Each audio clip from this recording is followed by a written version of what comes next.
Mic testing 1 2 3 4 5 மைக்கே இல்லாத mic testing fake மாதிரி fake பண்ணேன். ஸோ இந்த நாட்டில் நிறைய பேர் நிறைய விஷயங்கள் ஃபேக் பண்ண ஆரம்பிக்கிறாங்க. அதெல்லாம் வந்து நான் என்னென்னு நிறையா இது ரிப்போர்ட்டர் மாதிரி கண்டுபிடிச்சேன். தெருவில் இறங்கி நடக்கும்போது ஒரு ரிப்போர்ட்டர் கோவப்படத்தில் ஜீவா எப்படி பைக்கில் போகும்போதே இப்படி கிளிக் பண்ணுவார். அது மாதிரி நான் வந்து காரில் போகும்போது கேமரா சிக்னு ஃப்ரேமை போட்டு டக்கு டக்கு டக்குன்னு எடுத்து அதில் எது பெஸ்ட்டோ அந்த ஃபோட்டோஸ்லாம் எடுத்து அந்த விஷயங்களெல்லாம் வந்து ஒரு ரிப்போர்ட்டர் வந்து என்ன பண்ணுவார், ஜேர்னலிசம் படித்தா தான் ரிப்போர்ட்டர் இல்லை, அரசியல் தெரிஞ்சாலே ரிப்போர்ட்டர். ஜேர்னலிசம் இல்லாமல் நீங்கள் பாலிட்டிக்ஸோ இல்லை வேறு எது படித்தாலும் ஒரு அரசியல் நியூஸ் பேப்பர் படித்தாலே நீங்களும் ஜேர்னலிஸ்ட். சேகுவாரெலாம் எதை சொல்லியிருப்பார், நீயும் என் தோழனேன்ற மாதிரி. ஸோ பாலிட்டிக்ஸ் தெரிஞ்சது இல்லை, எந்த டாப்பிக்னாலும் அது ரிலேட்டடாக இருக்கும். ஏன்னா நியூஸில் நீங்கள் வந்து ஒரு டாபிக் மட்டும்தான் இருக்கா, கிரிக்கெட் நியூஸ் வருது, கோல்டு நியூஸ் வருது, ஸ்டாக் மார்க்கெட் நியூஸ் வருது, எத்தனையோ நியூஸ் வருது. ஸோ அது மாதிரி நம்ம நிறைய விஷயம் பேசுவோம். ஸோ இது வரைக்கும் வந்து நான் விளையாட்டு போயிருந்தேன். கொஞ்சம் வயசானதுக்கப்புறம் கொஞ்சம் ட்ரெஸ்ஸிங், நான் ஒரு எஃப்எம்மில் ஒரு ஆடிஷன் சப்போஸ் ஃபியூச்சரில் போகிறேன்னா ஆடிஷன் மாதிரி தான், இப்போ மார்க் இன்டர்வியூ மாதிரி தான் நான் பண்ணிட்டுருக்கேன். இன்டர்வியூக்கெலாம் போகணுன்னு தான் ஆசை.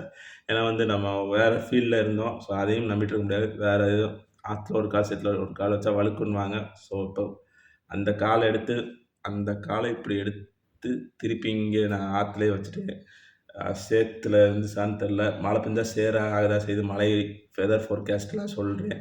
ஸோ வந்து நீங்கள் அப்படியே அந்த சைடு அப்படியே நம்ம வந்து எல்லோரும் வெதர் ஃபோர்காஸ்ட் கேட்குறீங்க. கன்னியாகுமரியில் டிட்டோ புயல் எப்படிடா இருக்குது, கன்னியாகுமரி கிட்ட தான்டா இருக்குன்னா தென்காசி அந்த சைடு நல்லா பெய்யுது. சிலோன் நோக்கம் போயிருச்சா, டிட்டுவா, இது ஏதோ கங்குவான்ற பேர்.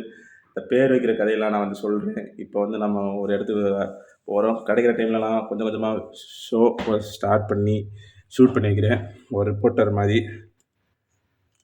தப்பமா இதுதான் நம்ம கடை, இட்லி கடை படம் வந்துச்சு ஓடிடியில்.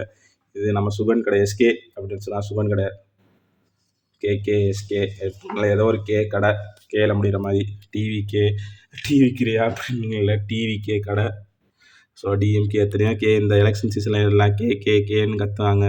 ஸோ நேற்று கழுவுன வண்டி கொஞ்சம் அழுக்காச்சு, உள்ள கழுவில் வெளியே மட்டும் தான் கழுவுனேன். தெரியும் அருணாச்சலம் நீ வருவேன்னு எனக்கு தெரியும். அது மாதிரி மழை வந்துச்சு. ஸோ இப்போ நம்ம வெளியே போக வேண்டிய டைம் ஆயிடுச்சு, நம்ம கார் எடுத்துகிட்டு போகணும். ஸோ கொஞ்சம் கொஞ்சமாக ஷூட் பண்ணி நம்ம மொத்த பாட்காஸ்ட்டை ரெக்கார்ட் பண்ணுவோம். ஸோ ஒரு பாட்காஸ்ட் மேக்கிங் எப்படி இருக்குன்றது எனக்கே இப்போ கொஞ்சம் கொஞ்சமாக தான் கற்றுட்ருக்கேன். As a noob.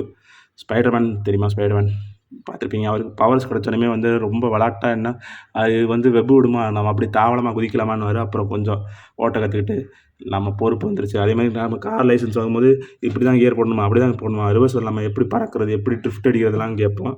அப்புறம் வந்து கார் நம்ம ஹைவேல ஓட்ட கொஞ்சம் நிதானம் பொறுமையாக வரும். நிப்பாட்டிவிட்டு பேசலாம். இந்த மாதிரி ஒரு இடம், இந்த ஸ்பாட்டே நல்லா தான் இருக்கும். சுற்றி காமிக்கிறேன். ஸோ நான் இப்போ போக வேண்டிய நேரம் வந்துருச்சு, நான் அடுத்து சந்திக்கிறேன். ஜன்னல் வழியாக பார்க்கும்போது வந்து தூரல் வந்து தெரியலைங்க. வெளியே வந்து இப்போ டெரஸில் இருக்கும்போது தான் ஷட்டரில் படுற சவுண்டெல்லாம் கேட்குது. உள்ளுக்குள்ளே நம்மளுக்கு வந்து கொஞ்சம் அமைதியாக இருந்துச்சு.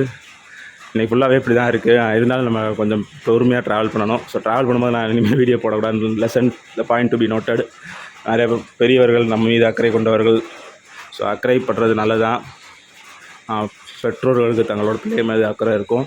இந்த வீடியோ பார்க்குறவங்க உங்களுக்கு திடீர்னு உங்கள் பிள்ளைகள் ஞாபகமோ இல்லை பெற்றோர்கள் உங்களோட பிள்ளைகள் ஞாபகமோ, உங்கள் பிள்ளைகள் உங்களுக்கு வந்து உங்களோட பெற்றோர்கள் ஞாபகம் வந்துச்சுன்னா உடனே ஃபோன் பண்ணி பேசுங்க. அதுக்கிடையில் நம்ம வந்து பாட்டை ப்ளே பண்ணுவோம், போய் பேசுங்க. நேரம் இல்லை நினைக்காதீங்க. இல்லைனா ரிமைண்டர் ஏதாவது டைரி இருந்தால் நோட் பண்ணி வச்சுட்டு வேலையை பண்ணுங்கள். நானும் அப்படி தான் டைரியில் தான் எழுதி நம்ம கண்டென்ட்லாம் பண்ணிகிட்ருக்கோம். தொடர்ந்து கேளுங்க நம்மளோட சேனலில். நம்ம சேனல் பேர் வந்து இப்போதைக்கு பேர் வைக்கல, சுகன் 25.11 சூரியன் எஃப்எம் மாதிரி நம்ம சுகன் எஃப்எம்னு இப்போதைக்கு வச்சுருக்கோம். பேர் வருது நம்ம சீட்டு குலுக்கி போட்டு எடுப்போம். 25.11. தொடர்ந்து இணைந்தீர்கள். நன்றி, வணக்கம்.